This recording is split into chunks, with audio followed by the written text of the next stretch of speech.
ಏನು ಪ್ರೀತಿ ಅಂದರೆ ನನಗಂತೂ ಅರ್ಥನೇ ಆಗ್ತಿಲ್ಲ ಗುರು.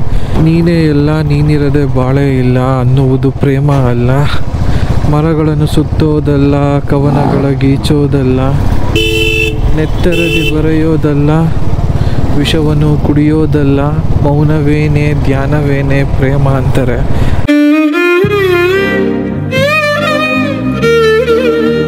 ಅಂದರೆ ಇವಾಗ ನಾವು ಯಾರನ್ನೇ ಇಷ್ಟಪಡಲಿ ಏನೇ ಆಗಲಿ ಅವ್ರು ನಮಗೆ ಸಿಗಲ್ಲ, ಅವ್ರು ನಮ್ಮ ಜೊತೆ ಇರಲಿದೆ, ಅವ್ರನ್ನ ನಾವು ದೂರ ಎಲ್ಲೋ ಇದ್ದು ನಾವು ಅವ್ರ ಬಗ್ಗೆ ಯೋಚನೆ ಮಾಡ್ತಿರ್ತೀವಲ್ಲ, ಅದಾ ಪ್ರೀತಿ ಹಂಗಾದರೆ. ಬಟ್ ಏನಂದರೆ ಅವ್ರು ಹೇಳಿರೋ ಮಾತುಗಳು ತುಂಬ ಹೊಡೆಯುತ್ತೆ. ನಾವು ಜೊತೇಲಿದ್ದಾಗ ಅಷ್ಟು ವ್ಯಾಲ್ಯೂ ಕೊಟ್ಟಿರಲ್ಲ, ಅಷ್ಟೊಂದು ಬೆಲೆ ಕೊಟ್ಟಿರಲ್ಲ. ಅವ್ರು ನಮ್ಮಿಂದ ದೂರ ಆದಾಗ ಅವ್ರ ಬಗ್ಗೆನೇ ಯೋಚನೆಗಳು ಬರುತ್ತಲ್ಲ, ಅದೇನಾ ಪ್ರೀತಿ ಹಂಗಾದರೆ? ನಂಗೆ ಗೊತ್ತಿಲ್ಲ. ಅವರು ಪ್ರೀತಿ ಪ್ರೇಮ ಎಲ್ಲ ಪುಸ್ತಕದ ಬದನೆಕಾಯಿ ಎಂದು ಕೊನೆಗೆ ಲವ್ ಮ್ಯಾರೇಜೇ ಆಗಿಬಿಟ್ರು. ಮುಂಚೆ ಎಲ್ಲ ಲವ್ ಅಂದರೆ 1970 1980 ಬರೀ ಒಂದು ಏನದು ಫೋನ್ ಕಾಲ್ ಕೂಡ ಇರ್ತಿರಲಿಲ್ಲ. ಯಾರೋ ಅಪರೂಪ ಯಾರ್ದೋ ಒಬ್ಬರು ಮನೆಯಲ್ಲಿ ಫೋನು ಇಲ್ಲ, ಫೋನ್ ಆಗಲಿ ಟೆಲಿಫೋನ್ಗಳಾಗಲಿ ಇರೋದು. ಅವಾಗೆಲ್ಲ ಬರೀ ಏನದು ಕಾಲೇಜ್ಗೆ ಹೋಗ್ಬೇಕಾರೆ ಇಲ್ಲ ಮನೆ ಹತ್ರ ಇವ್ರದ್ದೇನೋ ಒಂದು ಸಿಗ್ನಲ್ ಇಟ್ಕೊಂಡಿರ್ತಾರೆ, ಈ ಸೈಕಲ್ ಹಾರನ್ನೋ ಇಲ್ಲ ಗಾಡಿ ಸೌಂಡೋ ಇಲ್ಲ ಇದೇ ಟೈಮಿಗೆ ಅವ್ರು ಪಾಸ್ ಆಗ್ತಾರೆ ಅಂತನೋ ಏನೋ ಗೊತ್ತಿಲ್ಲ, ಏನಾದರೂ ಒಂದು ಸಿಗ್ನಲ್ ಇಟ್ಕೊಂಡು ಬರೋರು.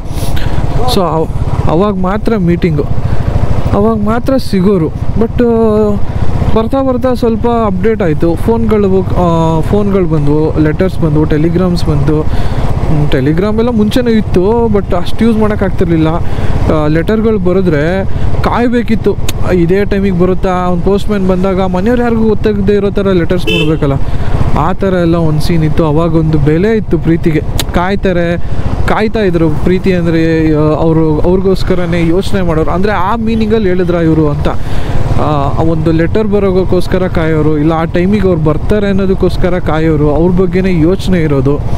ಅದಾದಮೇಲೆ ಟೆಕ್ನಾಲಜಿ ಬೆಳೀತಾ ನಾವು ಕೊನೆಗೆ ಆನ್ಲೈನ್ ಚಾಟ್ಸ್ ಬಂತು, ಮೇಲ್ಸ್ ಬಂತು, ಸೈಬರ್ ಸೆಂಟ್ರಿಗೆ ಹೋಗಿ ಇದೇ ಟೈಮಿಗೆ ಬಂದು ಮೀಟಾಗಿ ಮಾತಾಡೋ ಆ ಕಾಲ ಬಂತು. ಅದಾದಮೇಲೆ ನಾರ್ಮಲ್ ಮೆಸೇಜಸ್ ಬಂತು. ನಾವು ಹೈಸ್ಕೂಲಲ್ಲಿ, ಪ್ರೈಮರಿಲಿ, ಮಿಡಲ್ ಸ್ಕೂಲಲ್ಲಿ ಇದ್ದಾಗೆಲ್ಲ ಅದನ್ನೇ ಯೂಸ್ ಮಾಡ್ತಿದ್ದಿದ್ದು. Nokia phone, Motorola phones, Reliance ಫೋನಲ್ಲೆಲ್ಲ ನಾರ್ಮಲ್ ಮೆಸೇಜಸ್ ಬರ್ತಾಯಿತ್ತು. ಅದರಲ್ಲಿ ಹೆಂಗೆ ಮೆಸೇಜ್ ಮಾಡ್ತಿದ್ವಿ ಅಂದರೆ, ಮಗ ಎಕ್ಸಾಂಪಲ್ ಕೊಡ್ತಿರೋದು, ನಮ್ಮ ಅಮ್ಮನ ಫೋನಲ್ಲಿ ನಾನು ಮೆಸೇಜ್ ಮಾಡಿಬಿಡ್ತಿದ್ದೆ, ಇದು ನಾನು ನಾಳೆ ಇಷ್ಟೊತ್ತಿಗೆ ಬರ್ತೀನಿ ಹಿಂಗೆ, ಮತ್ತೆ ಇದಕ್ಕೆ ವಾಪಸ್ ರಿಪ್ಲೈ ಮಾಡಬೇಡ ಅಂತ. ಆ ಕಡೆಯಿಂದ ಏನು ರಿಪ್ಲೈ ಬಂದಿಲ್ಲ ಅಂತಂದರೆ, ಬಂದಿಲ್ಲ ಅಂದರೂ ಅದೇ ಯೋಚನೆ, ನೋಡಿಲ್ವಾ, ನೋಡ್ತಾರಾ, ಈ ಥರ ಥಾಟ್ಸು. ಬಟ್ ನನ್ನ ಹತ್ರ ಸೆಕೆಂಡ್ ಸ್ಟ್ಯಾಂಡರ್ಡ್ ಥರ್ಡ್ ಸ್ಟ್ಯಾಂಡರ್ಡಿಂದನೇ ನನ್ನದೇ ಅಂತ ಒಂದು ಫೋನ್ ಇತ್ತು. ಬಟ್ ಅದು ಬೇರೆ ವಿಷಯ. ಕೆಲವೊಂದು ಸಲ ಟೆಸ್ಟು ಎಕ್ಸಾಮ್ ಟೈಮಲ್ಲಿ ಫೋನ್ ಕಿತ್ಕೊಂಡ್ಬಿಡೋರು ನಮ್ಮ ಮನೇಲಿ. ಆವಾಗ ನಮ್ಮ ಅಪ್ಪಾಜಿ ಅಮ್ಮನ ಫೋನೇ ಯೂಸ್ ಮಾಡ್ತಿದ್ದೆ. ಮಿಸ್ಸಾಗಿ ನಾನು ಕಳಿಸಿರೋ ಮೆಸೇಜ್ಗೆ ರಿಪ್ಲೈ ಬಂದು ಆವಾಗ ನಾನು ಕಳಿಸಿರೋ ಮೆಸೇಜ್ಗೆ ರಿಪ್ಲೈ ಬಂದು ಆವಾಗ ನಮ್ಮ ಅಮ್ಮನ ಕೈಲ ಫೋನ್ ಇದ್ದರೆ ಫುಲ್ಲು ಕ್ಲಾಸು. ಒಂದು ಸಲ ಸಿಕ್ಕಾಕೊಂಬಿಟ್ಟಿದ್ದೆ ಬಿಡ್ರಿ, ಅದು ಬೇರೆ ವಿಷಯ. ಅಂದರೆ ನನ್ನ ಫೋನಲ್ಲೇ ಮೆಸೇಜ್ ಮಾಡಿದ್ದೆ, ನಮ್ಮ ಮನೇಲಿ ಒಬ್ಬರು ಗೆಸ್ಟ್ ಬಂದಿದ್ದರು, ಅವ್ರು ನೋಡಿ ಹಾಕೊಟ್ಬಿಟ್ಟಿದ್ರು.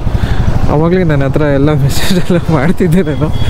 ಅದಾದಮೇಲೆ ವಾಟ್ಸಪ್ ಬಂತಲ್ಲ ಗುರು, ಜನ್ರೇಷನ್ ಅನ್ನೋದು ಹಾಳಾಗಿದ್ದೆ ನೋಡಪ್ಪ. ವಾಟ್ಸಪ್ ಬಂದಮೇಲೆ ಏನೆಲ್ಲ ಆಯಿತು. ವಾಟ್ಸಪ್ಪು 2G 3G 1 GB 350 ರೂಪಾಯಿ ದುಡ್ಡು ಕೊಟ್ಟು ಹಾಕ್ಸ್ಕೊಳ್ಳೋ ಟೈಮಲ್ಲೇ ಏನೆಲ್ಲ ಕತೆಗಳು ನಡೆದೋಯ್ತು. ಇವಾಗಂತೂ ಕೇಳೋದೇ ಬೇಡ, ಡೈರೆಕ್ಟ್ ಮ್ಯಾಟ್ರಿಗೆ ಬರ್ತಾರೆ. ಇಲ್ಲಿಗೆ ಬರ್ತೀಯಾ, ಇಷ್ಟೊತ್ತಿಗೆ ಬರ್ತೀಯಾ, ಓಕೆ ಬಂದ್ಬಿಡು, ಅಡ್ಜಸ್ಟ್ ಆದರೆ ಅದು ಸ್ಟೈಲಾಗಿ ಡೇಟ್ ಅಂತ ಬೇರೆ ಕರೀತಾರೆ. ಅದು ಏನೋ ಗೊತ್ತಿಲ್ಲ. ಅಪ್ಪ ಇವಾಗ ಜನ್ರೇಷನ್, ಇವಾಗ ಲವ್ವಿಗೆ ಅಷ್ಟೊಂದು ಲವ್ ಅಂದರೆ, ಪ್ರೀತಿ ಅಂದರೆ ಆ ಬೆಲೆನೇ ಗೊತ್ತಿಲ್ಲ. ಬೆಳಗ್ಗೆ ಜಗಳ ಆಡ್ತಾರೆ, ಮಧ್ಯಾಹ್ನ ಕಿತ್ತಾಡ್ತಾರೆ, ಸಂಜೆ ಸರಿ ಹೋಗ್ತಾರೆ, ಒಂದು ವಾರ ಬಿಟ್ಟು ಅವಳು ಯಾರೋ ಗೊತ್ತೇ ಇಲ್ಲ ಅಂದ್ಬಿಡ್ತಾರೆ. ಇವಾಗ ಪ್ರೀತಿ ಅನ್ನೋದು ಒಂಥರ ಯೂಸ್ ಇಲ್ದಿರೋ ಥರ ಆಗ್ಬಿಟ್ಟಿದೆ. ಅಂದರೆ ಇವತ್ತಿನ ಕಾಲದಲ್ಲೂ ನಿಯತ್ತಾಗಿ ನ್ಯಾಯವಾಗಿ ಪ್ರೀತಿ ಮಾಡೋರು ಇದ್ದಾರೆ, ಅಂಥ ಪ್ರೇಮಿಗಳ ಬಗ್ಗೆ ಎರಡು ಮಾತಿಲ್ಲ. ಬಟ್ ಈಗಿನ ಜನ್ರೇಷನ್ಗಳಿದಾವಲ್ಲ, ಇವಾಗ 10th first PU second PU ಆ ಹುಡುಗರುಗಳನ್ನ ನೋಡಿದ್ರೆ ಶಾಕ್ ಆಗೋಗುತ್ತೆ. ಅವ್ರುಗಳಿಗೆ ಫ್ಯೂಚರ್ ಇವಳ ಜೊತೆ ಇರಬೇಕು ಅನ್ನೋ ಆ ಥರ ಎಲ್ಲ ಇಲ್ಲ. ನಂಗೊಂದು ಹುಡುಗಿ ಇರಬೇಕು, ನನ್ನ ಡವ್ವಳು, ನಮ್ಮ ಹುಡುಗ್ರ ಹತ್ರ ಹೇಳ್ಕೊಳ್ಳೋದಕ್ಕೆ, ನನ್ನ ಡವ್ವಳು ರೋಡಲ್ಲಿ ಓಡಾಡ್ತಾಳೆ. ನನ್ನ ಕಣ್ಣಾರೆ ನೋಡಿದ್ದೀನಿ ಗುರು, ನಾನು ಸುಮ್ಮನೆ ಏನೋ ಅಂದಾಜಲ್ಲಿ ಮಾತಾಡ್ತಿಲ್ಲ, ನನ್ನ ಕಣ್ಣಾರೆ ನೋಡಿದ್ದೀನಿ. First P U second P U ಹುಡುಗರು, ನಾನು ಇಂಜಿನಿಯರಿಂಗ್ ಇರ್ಬೇಕಾದ್ರೆ ಅಲ್ಲಿ ಇರೋರು first P U second P U ಹುಡುಗರು ಹಂಗೆ ಮಾತಾಡೋರು. ನನ್ನ ಡವ್ವಳು ಇಷ್ಟೊತ್ತಿಗೆ ಬರ್ತಾಳೆ, ಗುರು ನಿಂಗೆ ನಂಬರ್ ಬೇಕಾ, ನೀನು ಮೆಸೇಜ್ ಮಾಡ್ತೀಯಾ ಅಂದ್ಬಿಟ್ಟು ಅವನು. ಯಪ್ಪ ಶಾಕ್ ಆಗೋದಲ್ಲಿ. ನಾವು ಯಾರಾದರೂ ಒಬ್ರನ್ನ ಇಷ್ಟಪಡ್ತಿದ್ದೀವಿ ಅಂದರೆ ಅವರು ಯಾರಾದರೂ ಮಾತಾಡ್ಸೋದಿರಲಿ, ಅವ್ರನ್ನೇ ಯಾರಾದರೂ ಹೋಗಿ ಮಾತಾಡಿಸ್ಬಿಟ್ರೆ ಸಹಿಸ್ಕೊಳಕ್ಕಾಗ್ತಿರ್ಲಿಲ್ಲ. ಯಾರೋ ಮಾತಾಡಿಸ್ಬಿಟ್ನಲ್ಲ ಅಂತ. ಅವಳಿಗೆ ನಾವು ಯಾರು ಅಂತಲೇ ಗೊತ್ತಿರಲ್ಲ. ಸುಮ್ಮನೆ ನಮ್ಮ ಜನ್ರೇಷನ್ ನಾವು ಪಿ ಯುನಲ್ಲಿ ಇದ್ದಾಗೆಲ್ಲ ಆ ಥರ ಮೈಂಡ್ಸೆಟ್ ಇತ್ತು. ನಾವು ಅವಳ ಬಗ್ಗೆ ಮಾತಾಡ್ತಿರ್ಲಿಲ್ಲ, ಸುಮ್ಮನೆ ಅವಳ ಬಗ್ಗೆ ಏನೋ ಒಂಥರ ಅಫೆಕ್ಷನೋ ಅದು ಲವ್ವೋ ಏನೋ ಗೊತ್ತಿಲ್ಲ. ಆ ಥರ ಇದ್ದಾಗ ಅವಳನ್ನ ಯಾರಾದರೂ ಮಾತಾಡ್ಸಿದ್ರೇ ತಿಕ್ಕ ಎಲ್ಲ ಹುರಿದೋಗ್ಬಿಡೋದು. ಅವಳು ಮಾತಾಡ್ಸಿದ್ರಂತೂ ಮುಗೀತು. ದುಃಖದಲ್ಲೇ ಸ್ಯಾಡ್ ಸಾಂಗ್ಸ್ ಆವಾಗಲೇ ಆಫ್ಲೈನ್ಗೆ ಹಾಕೊಂಡ್ಬಿಡ್ತಿದ್ವಿ ಕೇಳೋಕ್ಕೆ. ಆ ಥರ ನಾವು ಜನ್ರೇಷನಲ್ಲಿ ಬೆಳೆದು ಬಂದವರು ಇವಾಗಿನ ಜನ್ರೇಷನ್ ಹುಡುಗರುಗಳನ್ನ ನೋಡಿಬಿಟ್ರೆ ಯಪ್ಪ. ಅದಕ್ಕೆ ಇನ್ನೊಂದೇನು ಗೊತ್ತಾ, ಮದುವೆ ಮಾಡಬೇಕಾದ್ರೆ ಆದಷ್ಟು 2 ವರ್ಷ 3 ವರ್ಷ ಗ್ಯಾಪ್ ಇರೋರನ್ನ ಅಷ್ಟೇ ಗ್ಯಾಪ್ ಇರಬೇಕು ಮದುವೆ ಆಗಬೇಕಾದ್ರೆ. ಅಟ್ಲೀಸ್ಟ್ ಒಂದು ಮ್ಯಾಕ್ಸಿಮಮ್ 3 ರಿಂದ 4 ವರ್ಷ. ಯಾಕಂದರೆ 5 ವರ್ಷಕ್ಕೆ ಆಲ್ರೆಡಿ ಇವಾಗ ಜನ್ರೇಷನ್ ಚೇಂಜ್ ಆಗಿಬಿಡ್ತಿದೆ. 5 ವರ್ಷಕ್ಕೇ ಹುಡುಗರು ಮೈಂಡ್ಸೆಟ್ಗಳೇ ಬೇರೆ ಬೇರೆ ಇರುತ್ತೆ. ಸೊ ಇವಾಗ ತುಂಬ ಜನ್ರೇಷನ್ ಗ್ಯಾಪ್ ಕೊಟ್ಟು ಮದುವೆ ಇವಾಗ ಹೆಂಗೆ ಆಗ್ಬಿಟ್ಟಿದೆ ಅಂದರೆ, ಮದುವೆ ಯಾರನ್ನ ಆಗಲಿ ಅಟ್ಲೀಸ್ಟ್ ಇವ್ರ ಜೊತೇಲಿ ಬದುಕ್ಬಿಟ್ರೆ ಸಾಕು ಅನ್ನಂಗೆ ಆಗ್ಬಿಟ್ಟಿದೆ ಪೇರೆಂಟ್ಸ್ಗೆ. ಲವ್ ಮ್ಯಾರೇಜ್ ಆಗ್ತಾರಾ, ಅರೇಂಜ್ ಮ್ಯಾರೇಜ್ ಆಗ್ತಾರಾ, ಒಟ್ಟಲ್ಲಿ ಮದುವೆ ಆಗಿ ಚೆನ್ನಾಗಿ ಈಗ ನನ್ನ ಮಗನೋ ನನ್ನ ಮಗಳು ಖುಷಿಯಾಗಿದ್ದಾರಪ್ಪ ಸಾಕು ಅಂದರೆ ಸಾಕು, ಖುಷಿಯಾಗಿದ್ದಾರಪ್ಪ ನನ್ನ ಮಕ್ಕಳು ಅಂದರೆ ಮುಗಿದೋಯ್ತು ಪೇರೆಂಟ್ಸಿಗೆ. ಆ ಪರಿಸ್ಥಿತಿ ಬಂದ್ಬಿಟ್ಟಿದೆ. ಯಾರಿಗೂ ಹೊಂದ್ಕೊಳಲ್ಲ, ಯಾರಿಗೂ ಹೊಂದಾಣಿಕೆ ಇರಲ್ಲ. ಅದರಲ್ಲೂ ಕೆಲವೊಂದು ಅಪ್ಪ ಅಮ್ಮಗಳು ಏನು ಕೇಳ್ದೇನೆ ಸುಮ್ಮನೆ ಅರೇಂಜ್ ಮ್ಯಾರೇಜ್ ಮಾಡಿಬಿಟ್ಟು ಕಳಿಸ್ಬಿಡ್ತಾರೆ. ಅವ್ರು ಯಾರನ್ನೋ ಮನಸ್ಸಲ್ಲಿ ಇಷ್ಟಪಡ್ಕೊಂಡು ಅವ್ರ ಜೀವನ ಈ ಕಡೆ ಇವ್ರ ಜೊತೆನೂ ಮದುವೆ ಮಾಡಿಕೊಟ್ಟಿರೋ ಜೊತೆನೂ ಬದುಕೋಕ್ಕಾಗಲ್ಲ, ಅಲ್ಲಿ ಅಪ್ಪ ಅಮ್ಮನ್ನೂ ಬಿಡೋಕ್ಕಾಗಲ್ಲ. ಅಲ್ಲಿ ಇಷ್ಟಪಟ್ಟಿರೋ ನೋಡಿದ್ರೆ ಅಬ್ಬೆ ಪೇರಿ ಆಗಿರ್ತಾನೆ. ಅವ್ರ ಬಗ್ಗೆನೂ ಯೋಚನೆ ಇರುತ್ತೆ. ಅವನನ್ನ ಮನಸ್ಸಲ್ಲಿ ಇಟ್ಕೊಂಡು ಇವ್ರ ಜೊತೆ ಇರಬೇಕು, ಇವ್ರ ಜೊತೆ ಜೀವನ ಸಂಸಾರ ಮಾಡಬೇಕು. ಅವ್ರ ಥರ ಇರೋರ್ದು ಇನ್ನೂ ಒಂಥರ ನೆಕ್ಸ್ಟ್ ಲೆವೆಲ್ ಹಿಂಸೆ ಅದು. ಅದನ್ನು ಏನೂ ಮಾಡೋಕ್ಕಾಗಲ್ಲ. ಆಮೇಲೆ ಇನ್ನೊಂದು, ಹುಡುಗಿ ಇಷ್ಟಪಟ್ಟು ಮುಂದೆ ಲೈಫು ಎಲ್ಲ ಇವಳೆ ಅಂತ ಅಂದ್ಕೊಂಡು ಆದಮೇಲೆ ಜೀವನ ಎಲ್ಲ ಇವಳ ಜೊತೆನೇ ಕಳಿಬೇಕು ಅಂತೆಲ್ಲ ಅಂದ್ಕೊಂಡು ಆದಮೇಲೆ ಮಿಸ್ಸಾಗಿ ಅವಳು ಒಪ್ಕೊಳ್ದೆ ಇಲ್ಲ ಅವನು ಒಪ್ಕೊಳ್ದೆ ಯಾರ ಜೊತೆನೋ ಸ್ಟೇಜಲ್ಲಿ ಯಾರ ಜೊತೆನೋ ಆಹಾರ ಚೇಂಜ್ ಮಾಡಿಕೊಂಡು ಯಾರ ಜೊತೆನೋ ಜೀವನ ಮಾಡ್ತಿರೋದನ್ನ ಏನಾದರೂ ನೋಡಿದ್ರೆ ಯಾರು ತಾನೇ ನೆಮ್ಮದಿಯಾಗಿರೋಕ್ಕಾಗುತ್ತೆ ಹೇಳ್ರಿ? ಪ್ರೀತಿ ಮಾಡೋದಕ್ಕಿಂತ ಮುಂಚೆ ತುಂಬ ಸರಿ ಯೋಚನೆ ಮಾಡಿ. ನಿಮಗೆ 100% ಕಾನ್ಫಿಡೆನ್ಸ್ ಇರಬೇಕು. ಏನೇ ಆದರೂ ಅಪ್ಪ ಅಮ್ಮನ ಫೇಸ್ ಮಾಡ್ತೀನಿ, ಇಡೀ ಫ್ಯಾಮಿಲಿ ಫೇಸ್ ಮಾಡ್ತೀನಿ, ಯಾರು ಸೊಸೈಟಿ ಬಂದರೂ ನನಗೇನಾಗಬೇಕು, ನಾನು ಇವಳ ಜೊತೆ ಇದ್ದೀನಿ ಅಂದರೆ ನಾನು ಇವಳ ಜೊತೆನೇ ಬದುಕ್ತೀನಿ ಅನ್ನೋ ಧೈರ್ಯ ಬೆಳೆಸ್ಕೊಳ್ಳಿ ದಯವಿಟ್ಟು. ಯಾಕಂದರೆ ನೀವು ಮುಂದೆ ಇವಾಗ ಇಮಿಡಿಯೇಟಾಗಿ ನೀವು ಜೊತೆಯಲ್ಲೇ ಇರ್ತೀರ, ನಿಮ್ಮ ಲೈಫ್ ನಡೀತಾನೆ ಇರುತ್ತೆ. ಇದ್ದಕ್ಕಿದ್ದಂಗೆ ಅವಳು ಇನ್ನೊಬ್ಬನ ಜೊತೆ ಹಾರ ಚೇಂಜ್ ಮಾಡ್ಕೊಳ್ಳೋಂಥ ಪರಿಸ್ಥಿತಿ ನೀವೇನಾದರೂ ಕಣ್ಣಾರೆ ನೋಡಿಬಿಟ್ರೆ ಜೀವನ ನರ್ಕ ಆಗಿಬಿಡುತ್ತೆ. ಅದರಿಂದ ಈಚೆ ಬರೋದಕ್ಕೆ ಸೈಕಾಲಜಿ ಪ್ರಕಾರ ಹುಡುಗರಿಗೆ 7 ವರ್ಷ ಬೇಕಂತೆ, ಹುಡುಗಿರು 21 ದಿನದಲ್ಲಿ ಚೇಂಜ್ ಆಗ್ತಾರಂತೆ ಆ್ಯಸ್ ಪರ್ ಸೈಕಾಲಜಿ. 21 ದಿನಕ್ಕೆ ಹುಡುಗರು ಚೇಂಜ್ ಆಗೋರು ಇದ್ದಾರೆ, 7 ವರ್ಷ ಆದರೂ ಚೇಂಜ್ ಆಗದೆ ಇರೋವಂಥ ಹುಡುಗಿರು ಇದ್ದಾರೆ. ನಾನು ಅದ್ರ ಬಗ್ಗೆ ಮಾತಾಡ್ತಿಲ್ಲ, ಬಟ್ ಹೇಳ್ತಿರೋದು ಆ ಥರ ಮೈಂಡಲ್ಲಿ ಬೆಳೆಸ್ಕೊಂಡ್ಮೇಲೆ ಏನೇ ಆದರೂ ಫೇಸ್ ಮಾಡ್ರಪ್ಪ ದಯವಿಟ್ಟು. ಏನೇ ಆದರೂ ನಿಮ್ಮ ಪ್ರೀತಿನ ಬಿಟ್ಕೊಡ್ಬಿಡ್ರಿ. ಪೇರೆಂಟ್ಸು ನೀವು ಎಕ್ಸಾಂಪಲ್ ಆಗಿರಬೇಕು ನಿಮ್ಮ ಪೇರೆಂಟ್ಸ್ಗೆ. ಈ ಥರ ಮದುವೆ ಆದ್ರೂ ನೋಡಿ ನಾವು ಇನ್ನೂ ಚೆನ್ನಾಗಿ ಬದುಕ್ತಿದ್ದೀವಿ ಅನ್ನೋ ಕಾನ್ಫಿಡೆನ್ಸ್ ತೋರಿಸಿ. ಏನೇ ಆದ್ರೂ ಜೀವನ ಪರ್ಯಂತ ಅವಳೇ ಇರಬೇಕು ಅಂತ ಎಲ್ಲ ಪ್ರೀತಿ ಮಾಡಿರ್ತೀರ, ಹಾಗೆಲ್ಲ ಇನ್ನೊಬ್ರ ಜೊತೆ ಮದುವೆ ಆಗಿ ಮಕ್ಕಳು ಮಾಡ್ಕೊಂಡಿರೋದನ್ನೆಲ್ಲ ನೋಡೋಕ್ಕಾಗದೆ ಕಷ್ಟ. ಅದೆಲ್ಲ ನಾನು ಕಣ್ಣಾರೆ ನೋಡಿದ್ದೀನಿ ನನ್ನ ಫ್ರೆಂಡ್ಸ್ ಫೇಸ್ ಮಾಡಿರೋದನ್ನು. ಅಷ್ಟು ಈಸಿ ಅಲ್ಲ ಅದು. ದಯವಿಟ್ಟು ನಿಮ್ಮ ಪ್ರೀತಿನ ಬಿಟ್ಕೊಡ್ಬೇಡಿ ಯಾವುದೇ ಕಾರಣಕ್ಕೂ. ಏನೇ ಕಷ್ಟ ಬಂದರೂ ಫೇಸ್ ಮಾಡಿ. ಬರುತ್ತೆ, ಯಾರಿಗೆ ಕಷ್ಟ ಬರಲ್ಲ ಹೇಳಿ? ಅಪ್ಪ ಅಮ್ಮನೂ ಬೇಜಾರಾಗ್ತಾರೆ, ಹುಟ್ಟಿದಾಗಿಂದ ಸಾಕಿರ್ತಾರೆ. ಹೌದು, ಅವ್ರಿಗೆ ಅರ್ಥ ಮಾಡ್ಸೋಕ್ಕಾಗುತ್ತಾ? ಇವಾಗ ಅರೇಂಜ್ ಮ್ಯಾರೇಜ್ ಕಾನ್ಸೆಪ್ಟ್ ಹೆಂಗಾಗಿದೆ ಅಂದರೆ, ಯಾರ್ದೋ ಗರ್ಲ್ ಫ್ರೆಂಡ್ನ ಯಾರ್ದೋ ಬಾಯ್ ಫ್ರೆಂಡ್ನ ನೀವು ಮದುವೆ ಆಗಬೇಕು. ಈಗ ಒಬ್ರಿಗೂ ಒಂದು ಬ್ಯಾಕ್ಗ್ರೌಂಡ್ ಸ್ಟೋರಿ ಇಲ್ಲದೆ ಅವ್ರ ಜೀವನ ನಡೆದಿದೆ ಅಂದರೆ ನಾನು ನಂಬೋದೇ ಇಲ್ಲ. ಇವಾಗ ಪ್ರತಿಯೊಬ್ಬರಿಗೂ ಒಂದು ಸ್ಟೋರಿ ಇದ್ದೇ ಇರುತ್ತೆ. ಇವಾಗ ನಮ್ಮಮ್ಮ ಈ ವಿಡಿಯೋ ನೋಡಿದ್ರೆ ನಿನ್ನ ಸ್ಟೋರಿ ಹೇಳು ಅನ್ನತ್ತೆ, ನನಗೆ ಗೊತ್ತು ಅವೆಲ್ಲ ಏನೂ ಇಲ್ಲ. ಬಟ್ ಜನ್ರಲ್ಲಾಗಿ ಹೇಳ್ತಿರೋದು ಎಲ್ರಿಗೂ ಒಂದು ಸ್ಟೋರಿ ಇರುತ್ತೆ. ದಯವಿಟ್ಟು ನಿಮ್ಮ ಗರ್ಲ್ಫ್ರೆಂಡ್ನ ನೀವೇ ಮದುವೆ ಆಗಿ ಮತ್ತೊಬ್ಬರು ಗರ್ಲ್ಫ್ರೆಂಡ್ಗಳನ್ನ ಮತ್ತೊಂದು ಬಾಯ್ ಫ್ರೆಂಡ್ಗಳನ್ನ ನೀವು ಮದುವೆ ಆಗೋಕ್ಕೆ ಹೋಗಬೇಡಿ. ಇಷ್ಟು ಹೇಳೋಕ್ಕೆ ಇಷ್ಟಪಡ್ತೀನಿ. ದಯವಿಟ್ಟು ಏನೇ ಆದ್ರೂ ನೀವು ಈಗಿನ ಜನ್ರೇಷನ್ ಅಂದರೆ ಇವಾಗ ಬರ್ತಿರೋ ಟೀನೇಜ್ ಹುಡುಗರು ಅದು ಹೆಂಗೋ ಏನೋ ಗೊತ್ತಿಲ್ಲ, ನಿಜವಾಗ್ಲೂ 25-30 ವರ್ಷ ಆಗಿರುತ್ತೆ, ಇನ್ನೂ ಒಂದು ಹುಡುಗಿನ ಇಷ್ಟಪಡ್ತಿರ್ತೀರ, ಒಂದು ಹುಡುಗನ ಇಷ್ಟಪಡ್ತಿರ್ತೀರ. ಮುಂದೆ ಯಾರ ಜೊತೆನೋ ಅದನ್ನು ಎಕ್ಸ್ಪ್ಲೇನ್ ಮಾಡೋಕ್ಕಾಗಲ್ಲ. ಆದಷ್ಟು ನಿಮ್ಮ ಪ್ರೀತಿನ ಬಿಟ್ಕೊಡೋಕೆ ಹೋಗ್ಬೇಡಿ. ಆ ಧೈರ್ಯ ನಿಮಗಿಲ್ಲ ಅಂದರೆ ದಯವಿಟ್ಟು ಯಾರನ್ನೂ ಪ್ರೀತಿ ಮಾಡೋಕ್ಕೆ ಹೋಗ್ಬೇಡ್ರಿ. ನೀವೂ ಚೆನ್ನಾಗಿರಲ್ಲ, ಅವಳು ಚೆನ್ನಾಗಿರಲ್ಲ. ಇನ್ನೊಂದು, ಹುಡುಗಿರು ಬೇಗ ಚೇಂಜ್ ಆಗ್ಬಿಡ್ತಾರೋ, ಹುಡುಗರಿಗೆ ನಾನು ಹೇಳೋದು ಇಂಟೆನ್ಷನಲ್ಲಿ, ಹುಡುಗಿರು ಬೇಗ ಚೇಂಜ್ ಆಗ್ಬಿಡ್ತಾರೆ. ದಯವಿಟ್ಟು ನೀವುಗಳೇ ನಿಮ್ಮ ಮೈಂಡ್ ಸೆಟ್ನ ಕ್ರಿಯೇಟ್ ಮಾಡಿಕೊಂಡು ನಿಮ್ಮ ಅಪ್ಪ ಅಮ್ಮ ನೀನೇನೇ ಮಾಡಿದ್ರು ಸಹಿಸ್ಕೊಂಡು ನಿನಗೆ ಸಪೋರ್ಟಿವಾಗಿ ನಿಂತ್ಕೊತಾರೆ ಅಂದರೆ ಹಂಗಿದ್ರೆ ಮಾತ್ರ ಒಬ್ರನ್ನ ಇಷ್ಟಪಡಿ. ಹೇಳೋದು ಈಸಿ, ಹೋಗಿ ಹೌದು ಇಷ್ಟಪಡೋಣ, ಆಮೇಲೆ ಇನ್ನೊಂದು ಹೋಗಿ ಇಷ್ಟಪಟ್ಬಿಡ್ತೀವಿ, ಮುಂದೆ ಏನಾಗುತ್ತೋ ಗೊತ್ತಿಲ್ಲ. ಈ ಥರ ಥಿಂಕಿಂಗ್ಸ್ ಮಾತ್ರ ತಲೆಯಲ್ಲಿ ಬೆಳೆಸ್ಕೊಳಕ್ಕೆ ಹೋಗ್ಬೇಡಿ. ಈ ಥರ ಥಿಂಕಿಂಗ್ಸು ತುಂಬ ಅಂದರೆ ತುಂಬ ಜೀವನ ಹಾಳು ಮಾಡಿಬಿಡುತ್ತೆ. ತುಂಬ ಕಷ್ಟ ಇದೆಲ್ಲ.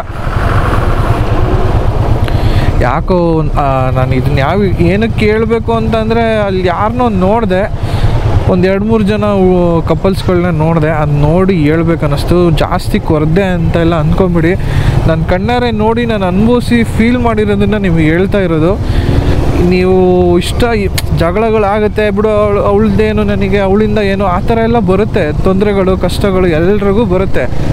ಆದರೆ ನೀವೇನಾದರೂ ಒಂದು ಸಲ ನಿಮ್ಮ ಪ್ರೀತಿನ ಬಿಟ್ಕೊಟ್ರೆ ಸಫರ್ ಆಗೋದೇ ನಾವುಗಳು. ಏನೇ ಕಷ್ಟ ಬಂದ್ರೂ ಅವಳಿಗೆ ಮದುವೆ ಆಗೋದಕ್ಕಿಂತ ಮುಂಚೆ ಓಡೋಗ್ಬಿಡ್ರಪ್ಪ. ದಯವಿಟ್ಟು ನೀವು ಅಪ್ಪ ಅಮ್ಮನ ಬಿಟ್ಟು ಗೊತ್ತೇ ಆಗ್ದಂಗೆ ಆ ಥರ ಎಲ್ಲ ನೀವು ಚಾಲೆಂಜಸ್ ತೊಗೊಂಡು ಆ ಥರ ಎಲ್ಲ ಮಾಡಿಬಿಡಿ. ಹೇಳಿ ಒಪ್ಪಿಸಿ ಕಾಯಿರಿ. ಫಸ್ಟ್ ಆಫ್ ಆಲ್ ಕಾಯಬೇಕು. ಕಾಯಲ್ಲ ನೀವು. ಈಗಿನ ಹುಡುಗರು ಅದೇ ಮಾಡೋದು, ಕಾಯಲ್ಲ, ವೆಯ್ಟ್ ಮಾಡಲ್ಲ. ಇವಾಗಲೇ ಆಗ್ಬಿಡ್ಬೇಕು, ಇವಾಗ ಬೇಕು ಅಂದರೆ ಇವಾಗ ಬೇಕು, ಹಂಗೆಲ್ಲ ಮಾಡಿಬಿಡಿ. ಕಾಯಿರಿ. ಪೇರೆಂಟ್ಸು ಒಪ್ಕೊತಾರೆ, ಅವರು ರೆಬೆಲ್ ಆಗ್ತಾರೆ. ಯಾರೂ ಹೋಗಿ ಅಮ್ಮ ನಾನು ಇವಳನ್ನ ಇಷ್ಟಪಡ್ತೀನಿ, ಅಪ್ಪ ನಾನು ಇವಳನ್ನ ಇಷ್ಟಪಡ್ತಾ ಇದ್ದೀನಿ, ಅಮ್ಮ ನನಗೆ ಇವ್ನ ಕಂಡ್ರೆ ಇಷ್ಟ, ಇವ್ನು ಹಂಗೆ ಹಿಂಗೆ ಅಂತೆಲ್ಲ ಹೇಳ್ಬಿಟ್ಟಿರ್ತಾರೆ. ಅಪ್ಪ ಅಮ್ಮಂಗೆ ಏನು ಭಯ ಅಂದರೆ ಇವ್ರುಗಳಿಗೆ ಎಷ್ಟು ಗೊತ್ತು ಆ ಹುಡುಗನ ಬಗ್ಗೆ, ಏನು ಕತೆ, ಅವ್ನು ಹೆಂಗ್ತವನೋ ಏನೋ ಅಂತ ಅವ್ರ ಅಪ್ಪ ಅಮ್ಮಂಗೆ. ಈವನ್ ಹುಡುಗಿ ಕಡೆಗೂ ಅಷ್ಟೇ, ಆ ಹುಡುಗಿ ಹುಡುಗನ ಕಡೆಗೂ ಅಷ್ಟೇ. ಆ ಹುಡುಗಿ ಹೆಂಗೋ ಮನೆಗೆ ಬರೋಳು ನಮ್ಮನ್ನು ನೋಡ್ಕೊಳಲ್ವೋ, ಅವನನ್ನ ನನ್ನ ಮಗನ್ನ ಚೆನ್ನಾಗಿ ನೋಡ್ಕೊತಾರೋ ಇಲ್ವೋ ಅಂತ ಪೇರೆಂಟ್ಸ್ಗೂ ಇರುತ್ತೆ. ಅದಕ್ಕೋಸ್ಕರ ನಾನು ಹೇಳೋದೇನೆಂದರೆ, ಅವ್ರಿಗೆ ಅರ್ಥ ಮಾಡಿಸಿ, ನೀನು ಎಷ್ಟು ಸ್ಟ್ರಾಂಗ್ ಆಗಿದೆಯಾ ಲವ್ವಲ್ಲಿ, ನಿನ್ನ ಪ್ರೀತಿ ಎಷ್ಟು ಗಟ್ಟಿ ಇದೆ, ನೀನು ಪ್ರೀತಿಸಿರೋಳು ನಿನ್ನ ಜೊತೆ ಇರಬೇಕು ಅಂತ ಎಷ್ಟು ಕಷ್ಟಪಡ್ತಾಳೆ, ಅದೆಲ್ಲ ಇಬ್ಬರು ಕಡೆಗೂ ಗೊತ್ತಾಗಬೇಕು. ಇಬ್ಬರು ಕಡೆಗೂ ಗೊತ್ತಾದಮೇಲೆ ನೀವು ಏನಾದರೂ ಮಾಡಿ ಕಾದು ಮದುವೆ ಆಗ್ರಿ. ನಿಮ್ಮನ್ನು ಯಾವುದೇ ಕಾರಣಕ್ಕೂ ಯಾವ ಪೇರೆಂಟ್ಸನ್ನು ಕುತ್ಕೆ ಹಿಡ್ಕೊಂಡು ಹೋಗಿ ಇನ್ನೊಬ್ಬರನ್ನ ತಾಳಿ ಕಟ್ಸಲ್ಲ. ಯಾವುದೇ ಹುಡುಗ ಆಗಲಿ ಹುಡುಗಿ ಆಗಲಿ ಅವ್ನ ಬ್ಯಾಕ್ಗ್ರೌಂಡ್ ಬೇರೆಯೇ ಇದೆ ಅಂತ ತಿಳ್ಕೊಳ್ದೆ ಮಾತ್ರ ಮದುವೆ ಆಗಲ್ಲ. ಇನ್ ಕೇಸ್ ಅವ್ನಿಗೆ ಈ ಥರ ಬ್ಯಾಕ್ಗ್ರೌಂಡ್ ಇದೆ, ಅವ್ನು ಯಾರನ್ನೋ ಇಷ್ಟಪಡ್ತೇನೆ, ಅವಳು ಯಾರನ್ನೋ ಇಷ್ಟಪಡ್ತಾಳೆ ಅಂದಾಗ ಯಾವುದೇ ಹುಡುಗ ಆಗಲಿ ಹುಡುಗಿ ಆಗಲಿ ಮುಂದಕ್ಕೆ ಬರೋಲ್ಲ. ಇಲ್ಲ ನಮ್ಮ ಪೇರೆಂಟ್ಸ್ ಹಂಗಲ್ಲ, ನಮ್ಮ ಪೇರೆಂಟ್ಸ್ ಸಾಯಿಸಾಯ್ಬಿಡ್ತಾರೆ, ಕೊಂದೇ ಬಿಡ್ತಾರೆ, ಗೊತ್ತಾಗ್ಬಿಟ್ರೆ ನಿಮ್ಮ ಮಕ್ಕಳೇ ಅಲ್ಲ ಅಂದ್ಬಿಡ್ತಾರೆ ಅಂತ ಅಂದವರು ದಯವಿಟ್ಟು ಪ್ರೀತಿ ಕಡೆ ಗಮನ ಕೊಡಬೇಡ್ರು. ಬೇಡ, ಪ್ರೀತಿ ನಿಮಗಲ್ಲ. ಯಾರನ್ನೋ ಕಷ್ಟ ಈ ಥರ ಎಲ್ಲ ನಿಮಗೆ ಆಗಲ್ಲ, ನಿಮ್ಮ ಪೇರೆಂಟ್ಸ್ನ ಫೇಸ್ ಮಾಡೋಕ್ಕಾಗಲ್ಲ ನಿಮ್ಮ ಕೈಲಿ ಅಂದರೆ ದಯವಿಟ್ಟು ಪ್ರೀತಿ ಮಾಡೋಕ್ಕೆ ಹೋಗ್ಬಿಡಿ. ಒಂದು ಹುಡುಗಂದು ಜೀವನ ಹಾಳು, ಒಂದು ಹುಡುಗಿದು ಜೀವನ ಹಾಳು. ಆಮೇಲೆ ಅವ್ನು ಮದುವೆ ಆದೊಂದು ಅದೇ ಕತೆನೇ. ನೀವು ಅದೆಲ್ಲ ಎಷ್ಟು ಖುಷಿಯಾಗಿರ್ತೀರೋ ಗೊತ್ತಿಲ್ಲ.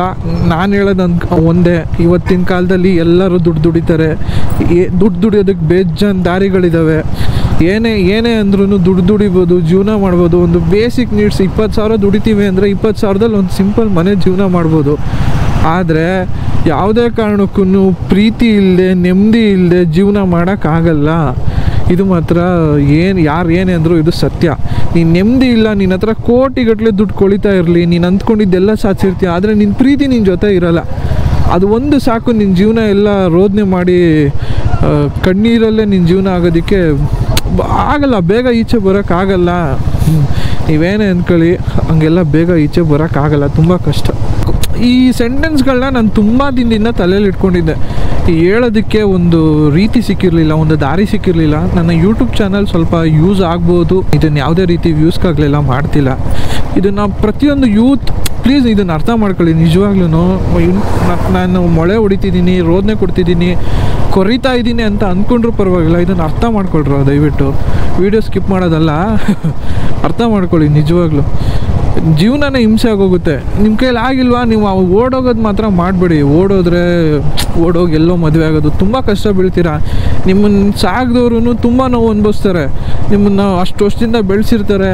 ಅದೆಲ್ಲ ಮಾಡಬೇಡಿ ದಯವಿಟ್ಟು. ಒಪ್ಪಿಸಿ ನಿಮ್ಗಳ ಪ್ರೀತಿ ಎಷ್ಟು ಸ್ಟ್ರಾಂಗ್ ಅಂತ ದಯವಿಟ್ಟು ಅವ್ರಿಗೆ ಅರ್ಥ ಮಾಡಿಸಿ. ಯಾವುದೇ ತಂದೆ ತಾಯಿ ಕೂಡ ಅಷ್ಟು ಕ್ರೂರರಲ್ಲ. ಇಲ್ಲ, ನನ್ನ ತಂದೆ ತಾಯಿಗಳಿಗೆ ನಮ್ಮ ಪ್ರೀತಿಗಿಂತ ಜಾತಿ ಮರ್ಯಾದೆನೇ ಮುಖ್ಯ ಅಂತಂದರೆ ದಯವಿಟ್ಟು ಅಂಥವ್ರು ಪ್ರೀತಿ ಮಾಡೋಕ್ಕೆ ಹೋಗಬೇಡಿ. ಇದು ರಿಕ್ವೆಸ್ಟ್, ಇದು ಬೇಡ. ನಾವು ಪ್ರೀತಿನೇ ಮಾಡೋಕ್ಕೆ ಹೋಗ್ಬೇಡಿ. ಆಗಲ್ಲ ನಿಮ್ಮ ಕೈಲಿ ಅಲ್ವಾ, ಮಾಡೋಕ್ಕೆ ಹೋಗ್ಬೇಡಿ. ಮಾಡಿ ಇನ್ನೊಬ್ಬನ ಜೊತೆನೂ ಚೆನ್ನಾಗಿರೋಕ್ಕಾಗದೆ, ಇವನ ಜೊತೆನೂ ಪ್ರೀತಿ ಮಾಡದೇ ಇರೋನ ಜೊತೆಗೂ ನೆಟ್ಟಗಿರೋಕ್ಕಾಗದೆ ತುಂಬ ಕಷ್ಟ. ನೀವು ಎಕ್ಸ್ಪ್ಲನೇಷನ್ ಕೊಡಿ, ಪೇರೆಂಟ್ಸ್ ಒಪ್ಕೋತಾರೆ. ನೀವುಗಳೇ ಎದುರ್ಕೊಳ್ಳೋದು, ನೀವುಗಳೇ ಇದು ಮಾಡಿದ್ರೆ ಪೇರೆಂಟ್ಸ್ ಏನು ಮಾಡೋಕ್ಕಾಗಲ್ಲ. ಸೊ ಇಷ್ಟು ಹೇಳ್ತಾ, ಈ ಪ್ರೀತಿ ಬಗ್ಗೆ, ಲೈಫ್ ಪಾರ್ಟ್ನರ್ ಸೆಲೆಕ್ಟ್ ಮಾಡ್ಕೊಳ್ಳೋದ್ರ ಬಗ್ಗೆ ನಿಮಗೊಂದು ಸಣ್ಣ ಎಕ್ಸ್ಪ್ಲನೇಷನ್ ಕೊಡಬೇಕಿತ್ತು, ಕೊಟ್ಟೆ. ಇಷ್ಟು ಮಾತ್ರ ನಾನು ಹೇಳಬಲ್ಲೆ. ನಾನು ಏನು ಹೇಳಿದ್ರು ಇವತ್ತು ನೋಡಿ ಸುಮ್ಮನಾಗ್ಬಿಡ್ತಿರೋ ಏನೋ ಗೊತ್ತಿಲ್ಲ, ಬಟ್ ಲೈಫಲ್ಲಿ ನಿಜವಾಗ್ಲೂ ಅಳವಡಿಸ್ಕೊಳ್ಳಿ. ಯಾಕಂದರೆ life partner is A life partner. ಅದರಲ್ಲೇ ಆ ವರ್ಡಲ್ಲೇ ಇದೆ. ಲೈಫ್ ಪಾರ್ಟ್ನರ್ ಅಂದರೆ ನಿಮ್ಮ ಲೈಫೇ ಅರ್ಧ ಅವನು ಯಾರೇ ಆಗಲಿ, ಅವನೋ ನೀವೇನೇ ಆದರೂ ಅವ್ರ ಜೊತೆನೇ ಜೀವನದಲ್ಲಿ. ಅದನ್ನು ಅರ್ಥ ಮಾಡ್ಕೊಳ್ಳಿ ದಯವಿಟ್ಟು. ಅರ್ಥ ಮಾಡಿಸಿ, ಎಲ್ಲ ಅರ್ಥ ಆಗುತ್ತೆ ಎಲ್ರಿಗೂ. ಇಷ್ಟು ಹೇಳ್ತೀನಿ. ಸಿಗೋಣ ಮುಂದಿನ ವಿಡಿಯೋದಲ್ಲಿ.